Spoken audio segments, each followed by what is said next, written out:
आप सबको मेरा नमस्कार। मैं हूं डॉक्टर सूर्या। तो आज इस वीडियो में हम लोग देखने वाले हैं एसीएल टीयर। एसीएल क्या है? Interior cruciate ligament. क्या होता है एसीएल टीयर? क्यों इतना लोग इतना क्यों परेशान हैं इसकी वजह से? क्यों इसके बाद लोग अच्छे से चल नहीं पाते? हमेशा घुटने में दर्द होता है। कई लोगों में तो ऐसा होता है कि वो चलते चलते उन लोगों का घुटना अनस्टेबल रहता है, चलते चलते उनका घुटना मुड़ जाता है और गिर जाते हैं, या वो लोग दौड़ने में कॉन्फिडेंट नहीं, अपना पूरा लूज कर जाते हैं इस इंजरी की वजह से। ठीक है, तो देखते हैं इस वीडियो में कि एक्चुअल में ACL tear, interior cruciate ligament tear क्या होता है।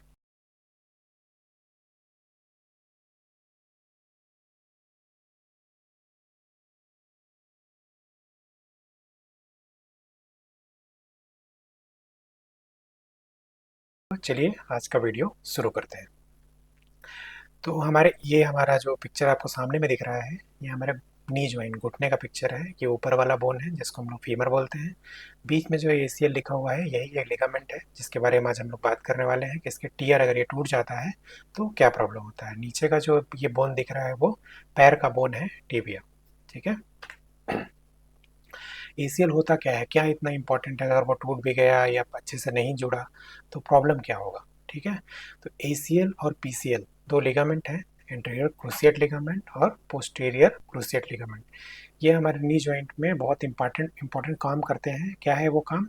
आपके नी जॉइंट को स्टेबल करते हैं। जैसे हम लोग जब ऊपर सीढ़ी चढ़ रहे हों, या हम लोग जब नीचे ढलान में उतर रहे हों, या तेज़ी से हम लोग जब दौड़ते हैं, तो हम ये दोनों बोन को पकड़ के रखने का काम करते हैं। ठीक है, दो लिगामेंट हैं। जैसे एसीएल में भी दो पार्ट होते हैं, दो बंडल होते हैं। स्टेबलाइज करता है कुल मिला के नी जॉइंट को, कि नी जॉइंट अपने आप इधर उधर ना जाए। और भी लिगामेंट्स हैं, ऐसा नहीं है कि एसीएल और पीसीएल ही है जो नी जॉइंट को स्टेबल करते हैं। दोनों तरफ लेटरल कोलेटरल लिगामेंट्स भी होते हैं, लेकिन आज हम लोग इस टॉपिक में एसीएल का बात कर रहे हैं। तो हम लोग देखेंगे एसीएल लिगामेंट टूटता कैसे है, क्या उसमें प्रॉब्लम होता है। ठीक है, जितने भी लिगामेंट होते हैं कनेक्टिव टिश्यू के बने होते हैं, थोड़े हार्ड होते हैं, मसल्स टाइप के नहीं होते। ऐसे छूने से, जो टच करने से, ऐसे टच करने से, दबाने से ऐसा लगेगा जैसे अंदर में एक रस्सी है, रोप है, ऐसा टाइप का हार्ड कंसिस्टेंसी होता है थोड़ा। और वो लोग इलास्टिक नहीं होते एकदम ज़्यादा, बहुत ज़्यादा ऐसे खींचते नहीं हैं आपस में बहुत ज़्यादा। थोड़ा इलास्टिसिटी होता है, ऐसा भी नहीं है कि एकदम रिजिड होता है। ठीक है, तो इसमें दो बंडल होते हैं जैसे मैंने बताया। ये इंटीरियर क्रूसिएट लिगामेंट जो काम क्या करते हैं दोनों, ठीक है, बात कर लेते हैं। इंटीरियर क्रूसिएट लिगामेंट, जैसे ये अगर फीमर है और ये टिबिया है। फीमर ऐसे ऊपर से आता है, ऊपर थाई का बोन है, ये पैर का बोन है, ये दोनों ऐसे आते हैं। ठीक है, तो एसीएल जो होता है वो वैसे जाके अटैच होता है। ठीक है, ये फीमर के अंदर से आ रहा है, इधर पीछे तरफ से, इधर आके यहाँ अटैच होता है। जब भी हम लोग सीढ़ी चढ़ते हैं, ठीक है, तो हमारे इस बोन को ये आगे बहुत ना बढ़ जाए ऊपर, जैसे हम लोग जब मोड़ते हैं पैर को, तो इसको ये पकड़ के रखता है इस बोन को। ठीक है, कि ये टीबिया जो है आगे ना भाग जाए, इसको ये पकड़ के रखता है। जब ये टूट जाता है, काम नहीं कर रहा है, तो जब चलने के टाइम क्या होता है, ये फ्री हो जाता है ऐसे आगे भागने के लिए। ठीक है, ये प्रॉब्लम होने लगता है, इसकी वजह से लोग को पेन होता है, लोग गिरने लगते हैं। ट्रीटमेंट नहीं कराने से जल्दी आर्थराइटिस होना स्टार्ट हो जाता है। ठीक है, वैसे ही पोस्टीरियर जो पीसीएल लिगामेंट है वो पीछे की तरफ ऐसा होल्ड करके रखता है। ठीक है, अगर वो टूट गया तो पैर पीछे ऐसा जाने लगता है। ये पैर की हड्डी है, ये जांग की हड्डी है, अगर हम लोग इसे देख रहे हैं तो ये पीछे जाने लगता है। तो ये हम लोग देख लिया एसीएल काम क्या करता है। ठीक है, जैसे इस फोटो में मैंने दिखाया है, ये नॉर्मल लिगामेंट है। जैसे अगर ये टीबिया आगे बढ़ गया कोई भी इंजरी की वजह से, तो ये एसीएल में टीयर हो जाता है, जिसको जो ब्रेक हो जाता है। ये नॉर्मल एक्चुअल ह्यूमन बॉडी का पिक्चर है, जैसे जो कैडेवरिक होते हैं उनका इमेज है। ये जो दिख रहा है इसमें जो एरो लगा हुआ है, जहाँ पे मेरा कंप्यूटर का कर्सर घूम रहा है, ये एंटीरियर क्रूसिएट लिगामेंट है। ये ऊपर का बोन है, फीमर बोन, ये टिबिया बोन है। ठीक है, बाकी जैसे ये कोलेटरल लिगामेंट है, जो काम का चीज़ है जिसको हम लोग आज देख रहे हैं वो एसीएल है। ऐसे ही बीच में आके इधर आके यहाँ पे पूरा जुड़ जाता है टिबिया पे, नीचे के बोन पे। एसीएल और पीसीएल दोनों जो, जब दोनों आपस में आते हैं, दोनों इस तरह का बनाते हैं। जैसे अगर आप सामने से देखोगे पूरा एग्जैक्टली तो ऐसा नहीं दिखता, लेकिन क्रॉस बनाते हैं दोनों। ठीक है, अगर ये वाला एसीएल है तो ये पीसीएल है, ऐसा दोनों क्रॉस बनाते हैं। दोनों दोनों हड्डी को न ज़्यादा आगे आने देता है एसीएल, न पीसीएल पीछे जाने देता है। ठीक है, तो ये काम हो गया एसीएल और पीसीएल का। चोट कैसे लगता है, ठीक है। दो तरह का हो सकता है। अगर जो सबसे ज़्यादा जो चोट होता है वो खे स्पोर्ट्स में होता है, ACL टीयर सबसे ज़्यादा जो कॉमन है, ठीक है। जैसे फुटबॉल हो गया, है ना, या कोई और जैसे खेलने वाले हैंडबॉल है जिसमें भी दौड़ना है, उचकने का काम है, उसमें होता है, ठीक है। नॉन कॉन्टैक्ट कहने का मतलब है हवा में अगर आपका पैर अगर ज़मीन पे नहीं टच हो रहा है तो उसको हम लोग नॉन कॉन्टैक्ट बोलते हैं, ठीक है, नॉन कॉन्टैक्ट मैकेनिज्म।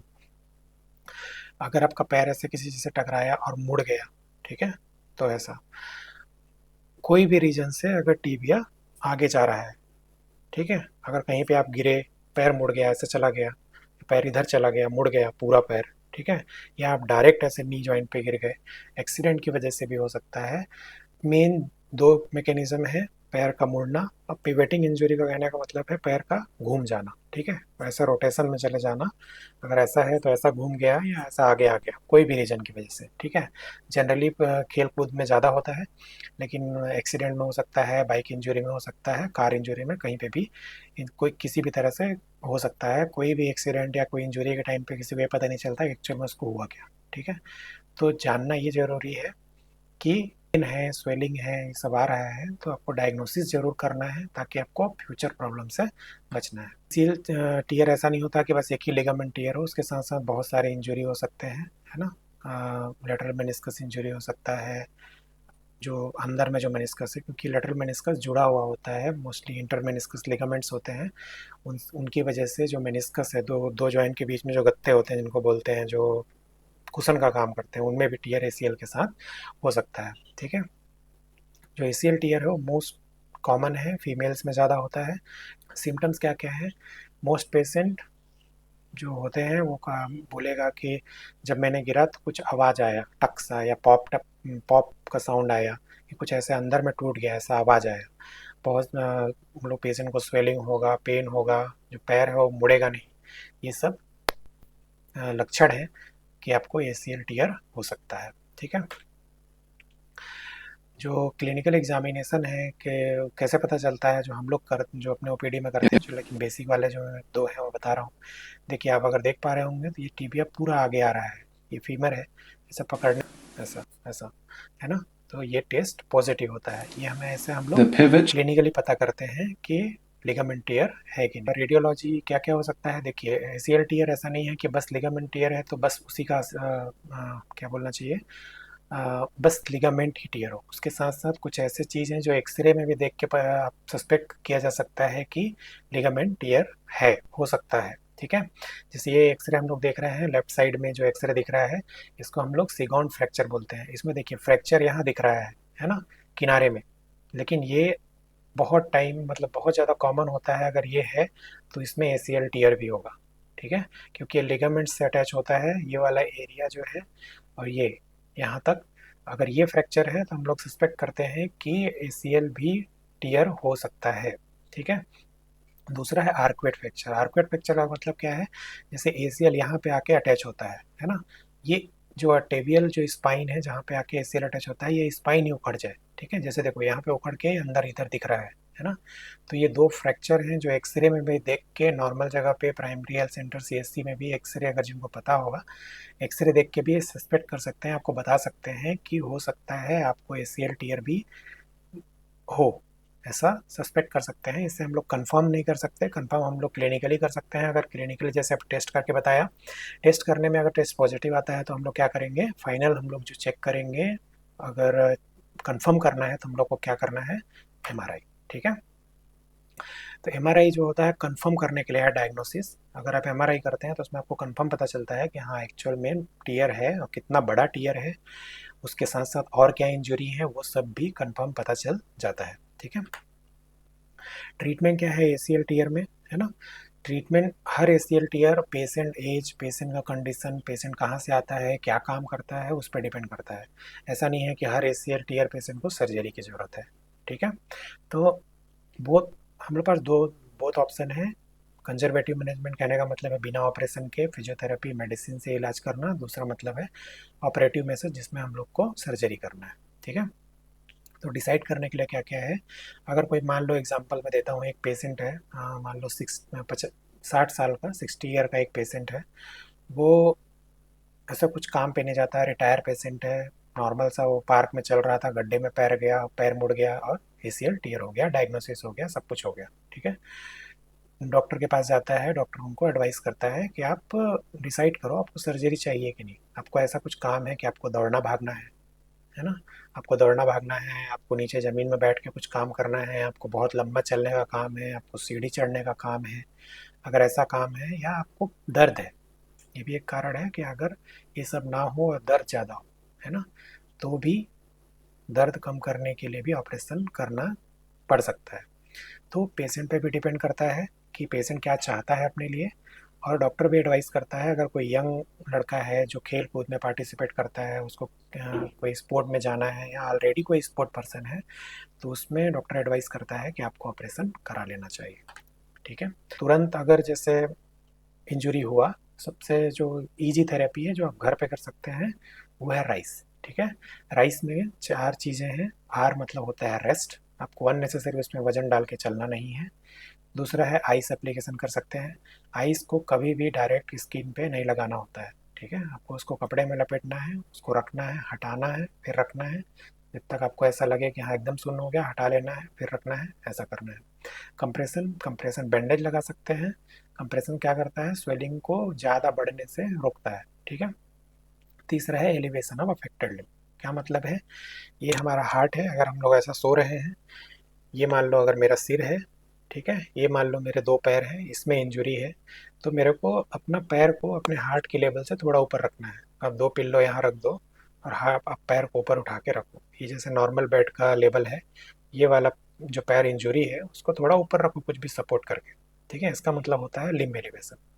जो हार्ट के ऊपर लेवल होता है, तो हार्ट, इसमें जो ब्लड है उसको वापस आने में ज़्यादा तकलीफ नहीं होता है, प्रॉब्लम नहीं होता है, तो स्वेलिंग ज़्यादा होने से बचा जा सकता है, या स्वेलिंग ज़्यादा है तो वो कम होता है, ठीक है। तो क्या याद रखना है, राइस थेरेपी, ठीक है। रेस्ट, आइस, कंप्रेशन और elevation of affected limb. Non operative management में क्या है, अगर किसी को हमने डिसाइड किया कि ओके कुछ सर्जरी नहीं करना है, या सर्जरी से पहले भी, तो हम लोग क्या करते हैं, उनमें 2-3 वीक तक हम लोग कोई फिजियोथेरेपी स्टार्ट नहीं करते, क्योंकि पेशेंट को बहुत ज़्यादा पेन होता है। जब स्वेलिंग कम हो जाए, पेन थोड़ा कम हो जाए, तो हम लोग स्टार्ट करते हैं 12 वीक का सुपरवाइज फिजियोथेरेपी, ठीक है। सुपरवाइज करने का मतलब क्या है, अगर आप पेशेंट को बोल दो कि एक्सरसाइज करना है, तो वो अच्छे से नहीं करता है। और ये प्रॉब्लम ऐसा है कि अगर वो फिजियोथेरेपी नहीं करेगा, तो धीरे धीरे वो अपना एक पैर को यूज़ करना कम करेगा, और धीरे धीरे वो पैर पतला होने लग जाएगा, जिसको हम लोग एट्रोफी बोलते हैं। जो यूज़ ना करने की वजह से लोग, एक जैसे आपके भी पोलियो वाले पेशेंट्स को देखा होगा आपने, कि जो पैर वो उनका यूज़ नहीं होता, वो धीरे धीरे करके एकदम पतला हो जाता है। तो ऐसा ही प्रॉब्लम इसमें भी आने लगता है, ठीक है। तो जो फिजियोथेरेपी है उसके बारे में हम लोग एक और भी अलग से वीडियो बनाएंगे, क्योंकि हम लोग अगर यहाँ बात करेंगे तो बहुत लंबा हो जाएगा, लेकिन फिर भी एक ब्रीफ सा बता देता हूँ। Starting with regaining a full range of motion. पहले पूरा हम लोग को मूवमेंट चाहिए जो नहीं आ रहा है एसीएल टीयर होने के बाद। फिर उसके बाद हम लोग को quadriceps, hamstring, hip abductor, core muscle strengthening और स्ट्रेचिंग एक्सरसाइजेस करने हैं, ठीक है। सर्जरी क्या होता है, एसीएल रिकंस्ट्रक्शन कर, कहने का मतलब ये है, जब एसीएल टीयर पूरा पूरा है, पेशेंट को हम एक्सप्लेन करते हैं कि आपको सर्जरी की ज़रूरत है, अगर आप कराना चाहते हो। पेशेंट जब एग्री होता है कि हाँ ओके सर्जरी करना है, या हम लोग का भी एडवाइस होता है, कभी कभी कोई पेशेंट ऐसा होता है कि पेशेंट का एज ज़्यादा है, पेशेंट को बहुत सारी और प्रॉब्लम है, जैसे डायबिटीज़, हाइपरटेंशन, हार्ट फेलियर, बहुत सारी चीज़ें जिनकी वजह से सर्जरी का अलग से रिस्क है।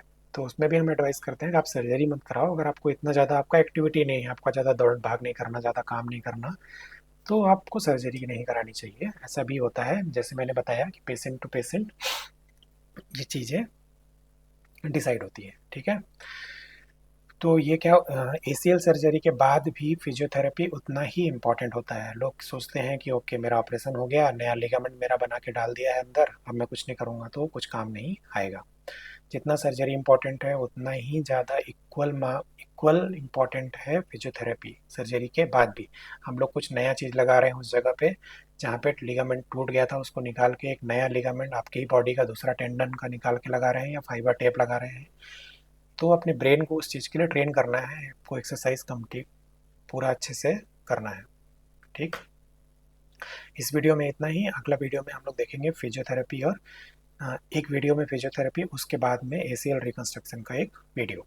अगर वीडियो अच्छा लगा, आपको जानकारी अच्छी लगी तो प्लीज़ वीडियो को लाइक, सब्सक्राइब एंड शेयर करें। तब तक के लिए थैंक यू, अपना ख्याल रखें, धन्यवाद।